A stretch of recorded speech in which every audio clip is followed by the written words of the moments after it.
Qual dono de banco? Qual dono de banco está sendo prejudicado pelo STF? Qual grande agropecuarista está sendo prejudicado pelo STF? Qual grande industrial está sendo prejudicado pelo Supremo Tribunal Federal?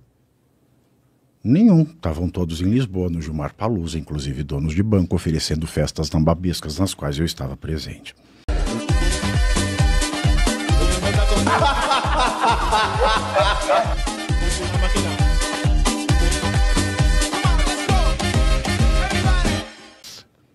Beleza, vamos para a próxima aqui agora.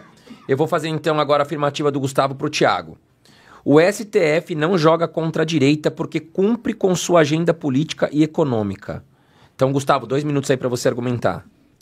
Bom, conforme a gente até já deu uma palhinha no começo, né, da nossa conversa, eu coloquei essa afirmativa mais para poder deixar ilustrado que a gente tem críticas ao STF, mas as críticas dos comunistas aparecem, como a gente gosta de falar, pelos motivos certos, né?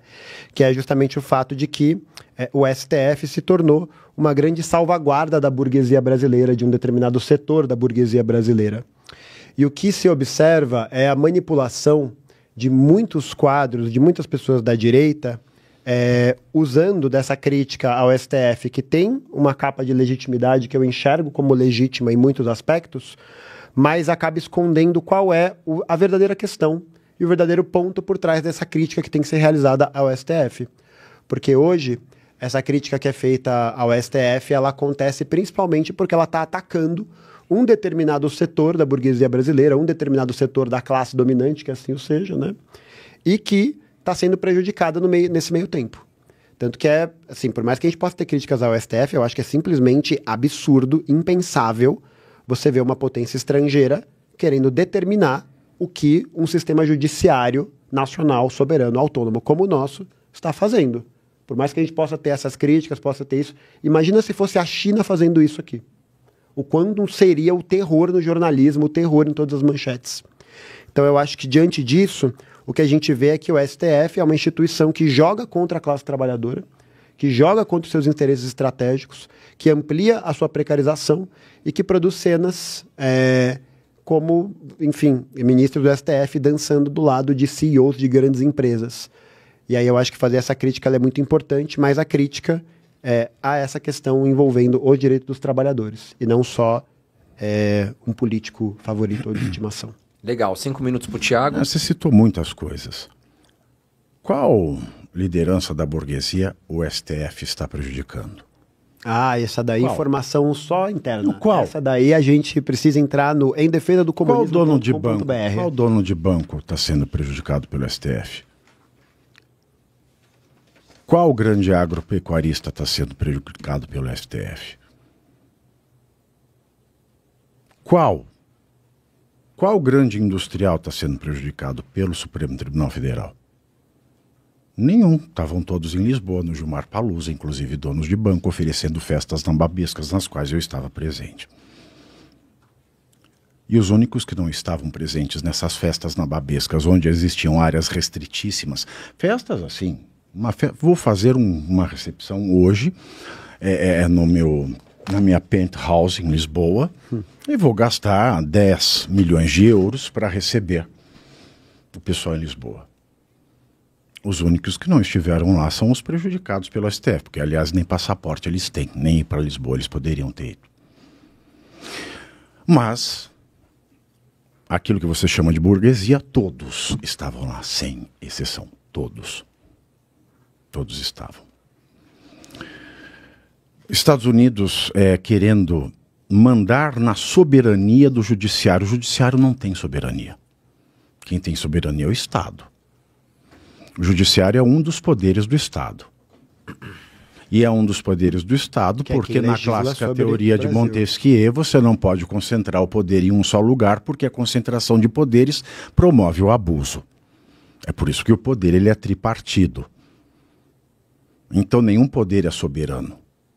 Todos são autônomos, mas interdependentes, nem independentes eles são. Porque todos esses poderes eles dependem do direito. E o direito é algo que é escrito. Eu não sei se o direito é certo, se é errado, se é razoável ou irrazoável. Mas ele é uma regra de jogo que, por mais que eu discorde ou por mais que eu concorde, ele está escrito e me dá previsibilidade de como agir dentro do Estado. Porque, repito, o Estado é a equação de povo, território e direito. Quem é soberano é o direito. Quem é independente é o direito. Os poderes, judiciário, executivo e legislativo, são dependentes do direito. Eles não podem. Eles são autônomos entre si, mas não são independentes do direito. E o que está acontecendo nesse imbróglio Estados Unidos-Brasil é que qualquer um que saiba ler, é que por uma questão de tempo, mas eu poderia passar, tenho apresentações aqui da lei em vigor, mostrando o que está escrito na lei, e quem souber ler pode ler o que está escrito na lei, e as decisões que o STF tem tomado, em especial nessa questão de meandros de golpe de Estado. Vamos ficar só no exemplo do prazo. O prazo é de 5 dias para você entrar com a denúncia do golpe. Por que é que a PGR levou 80 e poucos dias? Se o prazo que a lei escreve é de 5. E se existe algo soberano, é o direito. Portanto, os Estados Unidos não estão agindo contra a soberania do Brasil. Os Estados Unidos estão lendo a lei do Brasil, que está disponível no site planalto.gov.br, e estão olhando o que está acontecendo. Soberano é o direito. Porque o direito é produzido pelos representantes do povo, por mais mal representados que eles sejam. Mas a qualidade disso eu não discuto. Mas o judiciário não é soberano, não pode ser soberano, o judiciário não é independente, independente ao Estado, ele é apenas autônomo, mas interdependente dos demais poderes. E ele não pode contrariar o direito, porque dos 3 poderes, 2 são políticos, o executivo e o legislativo. E o judiciário é um poder técnico. É por isso que ele não é eleito, porque ele deveria, em tese, ser técnico. Só uma questão. Vamos para a tréplica agora. Tréplica, perfeito. Eu acho que é importante dizer, né, que esse ponto da construção do Estado, que você falou, né? Povo, território e direito. De fato, o direito ele não trabalha num mecanismo de soberania única, porque se a gente está falando de soberania, a gente está falando de Estado. Os Estados Unidos estão, de alguma maneira, atacando a soberania brasileira? Não. Porque o Brasil... Mas então ele está... O Brasil diz que no Brasil o direito é esse. Perfeito. E quem está agindo como se o direito não fosse esse é um dos poderes instituídos pelo direito. Então, existe a legitimidade de uma ameaça da taxação de 50% sobre os produtos das exportações brasileiras que vão afetar concretamente também, além do direito, o povo e o território. Então a gente está falando de um ataque que está acontecendo em 3 frentes distintas. Né? Porque se eu sou um país legítimo e soberano, eu posso não querer fazer negócio com quem é hipócrita ou com quem eu não tenho interesse. Então ele tem direito de falar, não, eu não quero fazer negócio com você. Mas a grande questão é que a submissão dessa taxação veio como a contrapartida para que não se taxe o Brasil, é anistiar as pessoas envolvidas no julgamento. A contrapartida para que não se taxe o Brasil é que o Brasil siga o direito do Brasil. Então, esse segmento do direito, ele significa então que o povo e o território envolvidos nesse processo não tem nenhum problema. Então é legítimo que os Estados Unidos façam isso. Dentro do território brasileiro vale o direito brasileiro. O direito brasileiro foi feito pelo povo brasileiro, os seus representantes. Taxem o Brasil, e isso não é uma medida de quebra de soberania e de autonomia? Eu acho que é. Não. E eu acho que é pior ainda, porque inclusive é uma medida que está sendo capitaneada, liderada por pessoas que se disseram, em algum momento, defensoras da pátria brasileira. Esquece quem está liderando. O Cristiano Zanin esteve na Europa quando o Lula estava no motel em Curitiba. Ter essa liderança fazendo a mesma campanha de que o Brasil não era um Estado democrático de direito, a mesma. Mas eu não quero falar de nomes, eu quero só dizer o seguinte. O direito escrito é um. O judiciário pode não fazer aquilo que o direito escreve? O judiciário, na verdade, pode. Pode? Pode, na prática pode. Na prática pode, porque ele pode ir contra o direito? Não, na lei, poder, na não, tese é o poder. ele não pode. Eu tô falando de poder, não de dever. Na tese não pode, né? A lei está ali para ser seguida, para ser articulada e tal, mas o que a gente observa é um rompimento da lei, inclusive por autoridades judiciárias em vários momentos que se utilizam da letra da lei do direito burguês, né? Porque a gente vive dentro de um Estado democrático de direito burguês.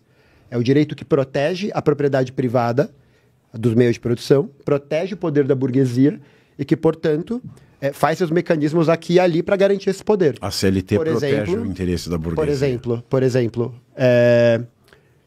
a gente acompanhou uma fraude de mais de 40 bilhões de reais envolvendo as lojas americanas com suposta participação da 3G Capital, né? Dos 3 grandes bilionários aí que não foram de nenhuma maneira responsabilizados. E aí, não havia material para isso? Bom, o processo pode dizer que sim, que não havia material. Mas a gente sabe também que esses processos existem para poder beneficiar determinados grupos e, ao mesmo tempo, na prática, né, na realidade concreta, eles prejudicam outros. Na verdade, não é o processo. Vê uma série de... É o advogado. A gente vê uma série de processos ou uma série de determinações jurídicas que são profundamente injustas, principalmente, por exemplo, com os jovens periféricos que moram nos grandes centros urbanos e que às vezes são encarcerados ou que às vezes são levados para a delegacia sem nenhum tipo de legislação. Sabe quem é o advogado deles? Sabe quem é o advogado dos 3 grandes? Oxi. Sabe quem é o advogado deles? Aqui. Sabe por que o processo não foi adiante? Sabe quem é o advogado deles? Os 3 grandes? Do Lehman, Sicupira. Sabe quem é? Não? Não sei. Cristiano Zanin Martins. E o que Agora eu acho que ele assumiu o Supremo... E perfeito. Ficou com a esposa. Eu acho que é perfeito. Eu acho que a gente chegou num ponto. O STF Você é um acha instrumento de dominação da burguesia. Exatamente. E, portanto, a burguesia vai utilizar de todos os instrumentos à disposição dela, inclusive aquelas frações que estão sendo abandonadas agora que o barco está afundando, para poder garantir a continuidade do seu direito. E aí os caras que fraudaram 40 bilhões de reais, que prejudicaram a vida de milhões de pessoas, envolvendo empregos, armazenamento, marketplace, lojistas, blá, blá, blá, não vai acontecer nada com eles. Assim como não aconteceu nada, por exemplo, com a mesa diretora dos criminosos que fizeram Mariana e Brumadinho. Você aí, concorda comigo que o STF, ele é... um instrumento de defesa da burguesia. O STF, ele é o grande mal do Estado brasileiro. Ele é, como você mesmo disse, ele é uma das partes... O STF não, a composição atual, porque nem sempre foi assim. Então, eu acho que, na verdade, é uma das partes, como você bem disse, né, dos poderes interindependentes e que cada um deles tem o seu papel. Não, isso é no papel, de classes, porque, né? Na realidade, o STF ele é um poder que se sobrepõe aos demais. Mas como que se sobrepõe aos demais? O Congresso agora, nessa questão do IOF, negou o decreto presidencial. Exato. A primeira vez que foi negado em 30 anos. E você lembra, você viu o que aconteceu ontem? O Alexandre de Moraes derrubou o veto do Congresso e mandou fazer valer. Depois o Congresso votou 2 pautas-bomba. Votou o PL da devastação, que vai diminuir muito as restrições para projetos que vão ser construídos em áreas de natureza, em áreas, enfim, né, que são sensíveis do ponto de vista dos ecossistemas. E, ao mesmo tempo, ele também aprovou uma outra pauta que direcionava uma parte dos fundos orçamentários, mais uma vez, para o agronegócio. Tá, então, okay, que a gente mas aqui se o STF não barrar, se o STF barrar, o que vai acontecer? Não, eu estou trabalhando com o campo do que está acontecendo. Então, eu estou trabalhando com o que está acontecendo. O Congresso derrubou uma medida, o STF foi lá e derrubou a derrubada do Congresso. É uma tensão. E nada acontece, acabou. Quem é que se sobrepõe aos 3 poderes? Os 3 poderes é o STF. Tensionamento dos poderes. E eu acho que são interesses dispostos. Não, tensionamento não, sobreposição. Vamos para a próxima pergunta, André, aqui? Vamos para a próxima Eu quero aproveitar que a gente está falando de... E você aí, já está preparado para ter todos os argumentos para dizer que Marx não foi um cara legal, para dizer que o comunismo não é um lugar para diversidade, para desmontar essa grande fake news histórica da esquerda, que é repetida por nossos professores de história, de geografia, de sociologia, que é repetida nas universidades, que é repetida nos livros. Está preparado para dizer por que Marx não era um cara legal e por que todo marxista raiz também não é, e por que o comunismo é terrível? Você já leu nos anais de Marx? Pois é, aqui nesse livro você vai encontrar tudo o que você precisa saber para responder aquele sabichão que diz que Marx é um cara legal. Pois não é. Leia agora, Nos Anais de Marx, a trolha do comunismo transviado para encaçapar idiotes. À venda em todas as livrarias do Brasil, pelo site ou nas lojas físicas. Não deixe de ler.